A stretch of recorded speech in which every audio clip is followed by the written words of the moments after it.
Cliff is the MPSA Elementary Teacher of the Year for this school year, and we're very honored to have him on the program.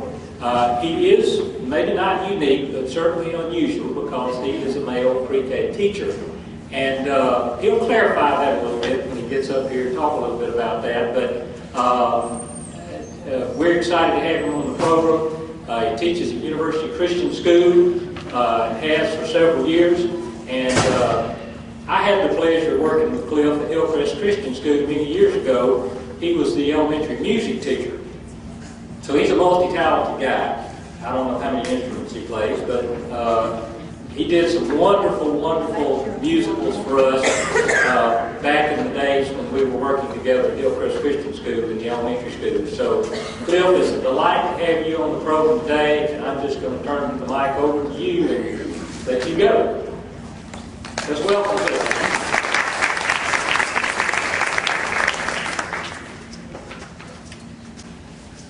Thank you, Mr. Derrick. It's great to be here with you guys today. I have to tell you that I am so relieved that it's just women.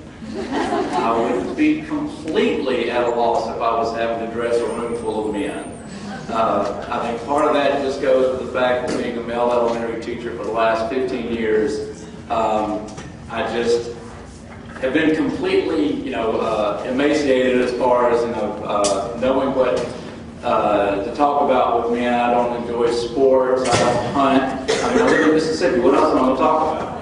I was in Hobby Lobby the other day, and I promise you I was shopping for sequins. How many men in Mississippi shop for sequins? I fully expect to step out in an ambulance, pull up in men in camouflage, throw me in, and rush me off to Bass Pro Shop. We need 10 cc's of mosquito repellent, staff. Hurry! I see people who would know who Paula Dean is. I'm comfortable. So I appreciate getting to talk to y'all today. And when Mr. Derrick asked me to come, I was excited because I sat where y'all are a couple summers ago. I had to go through the recertification thing for elementary. And so I know how I can kind of drag in the afternoon. I thought, okay, I'm going to try to keep things interesting and lively and try to keep y'all awake during this. But he asked if I would just basically touch on some things that really sort of lead to an effective and successful classroom. And I would not stand here today and assume to be an expert on anything and that I should instruct you on how to do that, because I'm sure you're all excellent teachers as well. But instead what I'd like to do is just share some things that have worked for me. And these are things that you may currently be doing or have done in the past or may not have thought about. And if you can just glean a few ideas from what we'll talk about today, that would be great. As Mr. Derrick said, I taught with him at Hillcrest Christian School. I was the elementary teacher. That was my first job out of Belhaven. And I worked with K-4 through 6th grade for the 5 years I was there. So even during that period of time, I was working with preschool. And once I got engaged, and by the way, the male kindergarten teacher is married. The male kindergarten teacher has fathered 3 children. Share that with you. The girls in my bunco group will tell you I'm all man.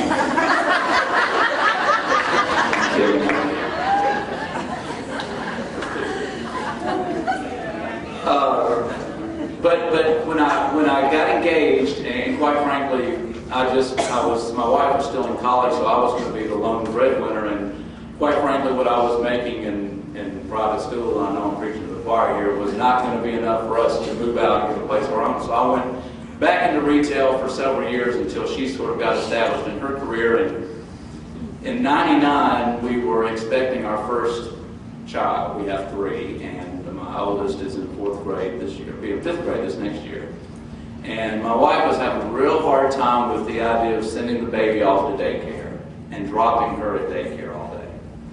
And she saw a place that was looking for a preschool teacher that also had nursery. And in her mind, she's thinking, okay, Cliff can take the baby to work, and he'll be right down the hall from her, and he'll be there and watch her. And that would, and I was kind of excited about it. That's not going to pay anything. I said, there's no way I can make any decent money And that, well, lo and behold, it was actually, about as much as I was making at my other job, and actually, since I got the discount on the tuition for daycare, it was actually a little bit more when you factor that in. So I went ahead and did it, and that's been 10 years ago that I've been teaching either K4 for 6.5 years, and I've been teaching K5 now for the last 4.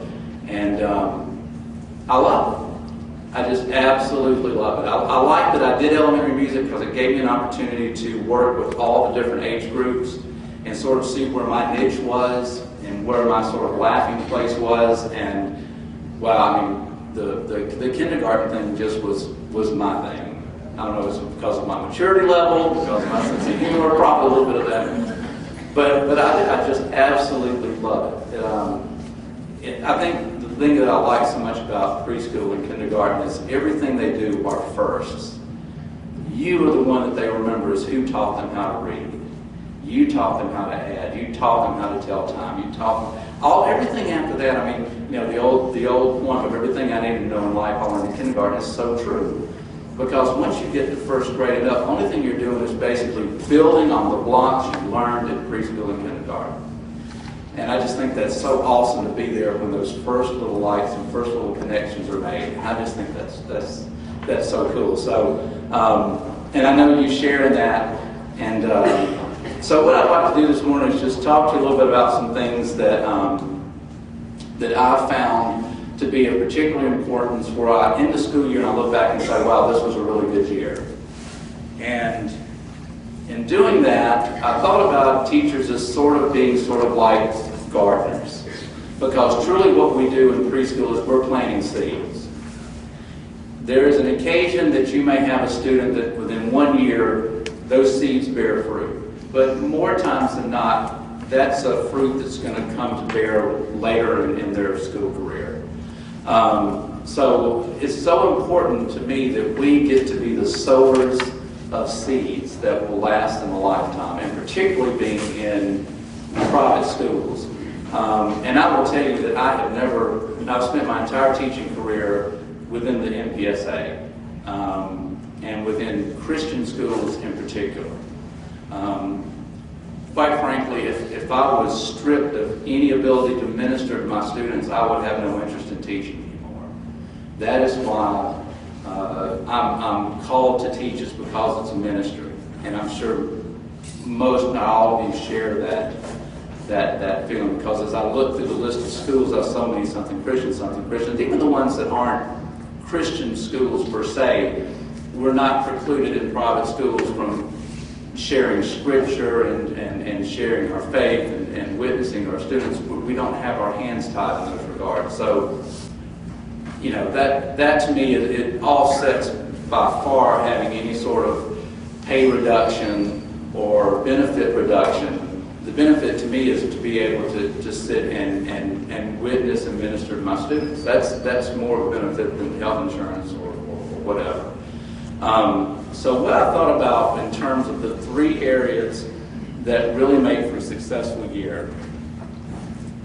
A successful teacher grows student relationships, parent partnerships, and Christian discipleships. Isn't that cool how they all end in ships? That took me about 2 hours to come up with it. And I'd like to look at these one at a time. I'd like to speak more at length on the second one and third, but particularly the second one, because the second one is the area where I see, as both a parent and as a observer to the side, I see so many teachers fail to maximize their potential in fostering good relationships with their parents. And I'll get into that more in just a little bit, but that's one area that I've really I think I do well with. In fact, I have a parent that just walked in the room this morning that works here that wanted to just come make sure I got settled and where I needed to be, because I like to think that I actually have friendships with my parents, and I actually have a social relationship with a lot of the parents that I've had in the past. But my thing with parents is, and I tell them, we're on the same team.